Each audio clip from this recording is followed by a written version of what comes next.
Hello, and welcome back to Writing Bits, where I take you behind the scenes of writing my book.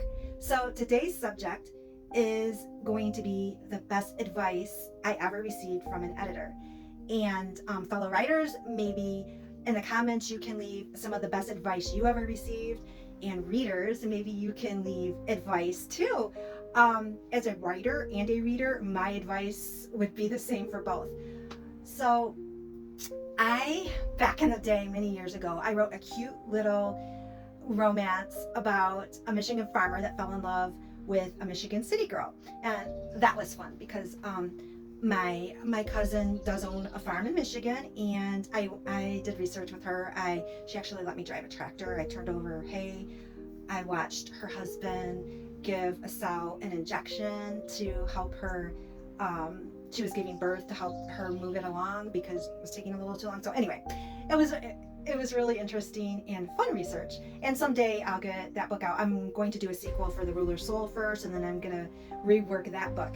But I did get an editor for that book, and she did like it, and she helped me so much. I'm so grateful to her.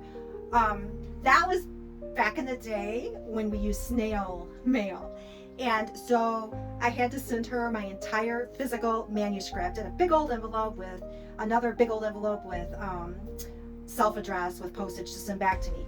So she would physically go through all of my manuscript, and when I received it back, there was handwritten marks all over every page of my manuscript, which was a very good way to learn. And a good editor will always say things like, elaborate on this, or this isn't clear, help me understand this. So they don't actually make the changes for you.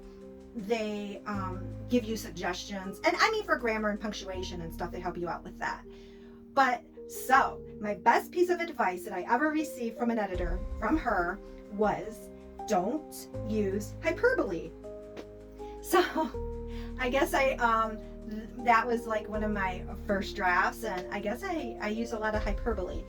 And ever since then, that stuck with me. So I tried to not use it. For instance, when I used to write, she was sitting in a chair, and I guess one time I said she jumped up from her chair.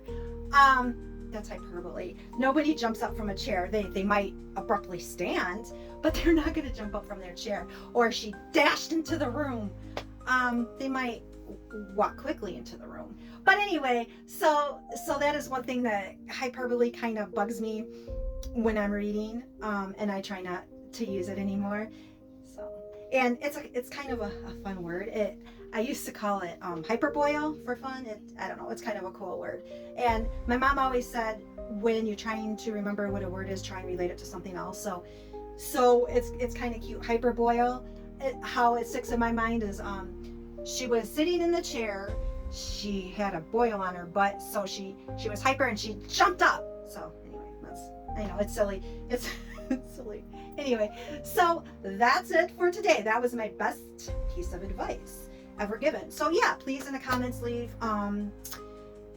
advice that you were given that is very helpful. So thank you so much for joining me with today's Writing Bits. Thank you.